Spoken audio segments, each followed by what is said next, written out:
I'm one of the people who has applied for a gender recognition certificate, and I found it really offensive and really stressful. I think the gender reforms they seem really rushed, they seem like they haven't taken into concern the ramifications of it. I think it's really dangerous. Few measures have provoked the levels of division, anger and abuse as plans to reform the Gender Recognition Act. This is a much more substantial legal change than the government has described it as, and that it hasn't really done its homework properly. This is a debate that has polarised opinion, divided political colleagues and split campaign groups. This will be the death knell of women's spaces. We don't think it's appropriate that anyone's legal recognition depends on a diagnosis. The aim of these reforms is to simplify the whole process of changing the legal sex on your birth certificate. Currently you need a formal diagnosis of what's known as gender dysphoria, where you feel distress with your biological sex. You also have to live in your acquired gender for 2 years and provide evidence to a panel, which then decides whether to grant you a gender recognition certificate. These reforms would reduce that time to 6 months and remove the need for a diagnosis, allowing trans people to determine their own personal identity. I'm one of the people who has applied for a gender recognition certificate, and I found it really offensive and really stressful trying to sort of get that birth certificate changed. And the reason it was so upsetting was that they required me to submit a psychiatric report describing sort of my past and how distressed I'd been about my birth sex, and it just felt really humiliating to have to give that to a panel of strangers. What we're asking for is for it to be closer in alignment to how you change your passport, and not have the same level of intrusive medical evidence and psychiatric reports. However, the potential to self-identify with no diagnosis is causing serious concern among some who have been through the medical process. I can't undo what the testosterone has done to me. I can't undo the double mastectomy. I'm only 29. And I need to live with this for the rest of my life. Sinead Watson transitioned to male in her early 20s. After a few years living as Sean, she realised she had made a mistake and is trying to reverse the process. She fears more people will end up in a similar position, particularly if the age limit is reduced from 18. There are people that can be so certain in their 20s or in their 30s and still make a mistake. The idea that a 16-year-old can sign the statutory declaration saying that they intend to permanently live as their acquired gender. I mean, they're not old enough to smoke, they're not old enough to drink. I find it really concerning that they would deem a 16-year-old emotionally mature and developed enough to have the foresight to say they're going to identify this way for the rest of their lives. If they're going to remove the need for the medical diagnosis, then anybody will be able to do it. And because I've met so many people whose lives have been completely destroyed by this rush into medical transition, I think the gender reforms they seem really rushed, they seem like they haven't taken into concern the ramifications of it. I think it's really dangerous. Sivan Hex transitioned more than 10 years ago. She feels the removal of a medical diagnosis robs people of the chance to have any underlying issues addressed. For me, the medical process was very appropriate. It worked for me, and I don't see that there is anything particularly wrong with it. The original GRA was specifically written for and made for transsexual people, and now that's being carved up to include anyone and everyone.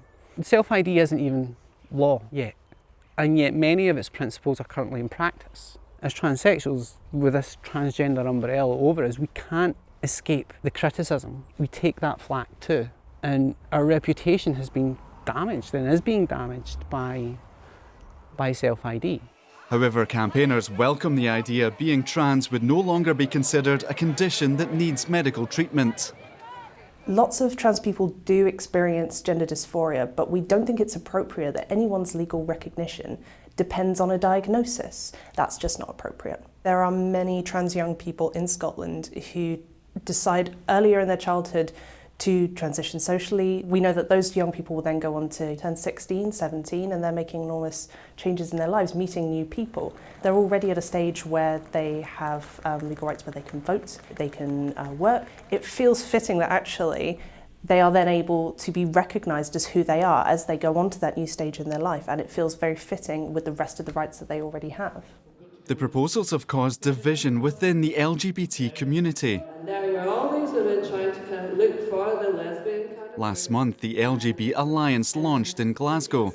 They want to pause the legislation to allow more time for discussion over the impact it could have on women-only services and spaces. The Scottish public think that it's only women who can go into single-sex spaces for women. But it's not. It's already been chipped away by the Scottish Government. This will be the death knell of women's spaces. It'll be the final decision of the Scottish Government to open the doors of all single-sex spaces and allow any man who wants to go in there to do it. Opponents have branded the Alliance a transphobic hate group. Its founders are former members of Stonewall, who feel the charity no longer speaks for them. Do you accept, though, that it is causing divisions within the LGBT community?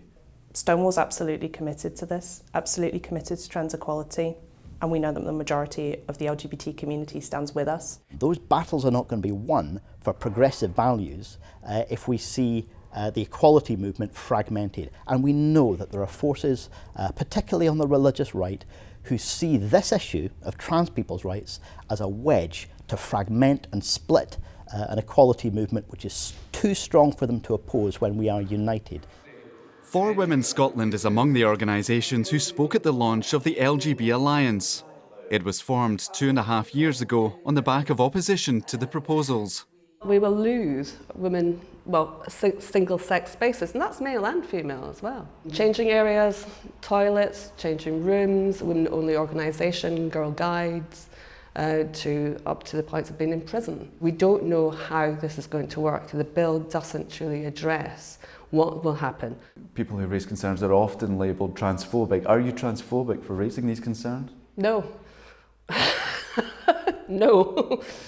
We are not transphobic. We are a women's campaign group. We are pro-women. Trans women have the right to identify as being trans women. They're just not biologically female.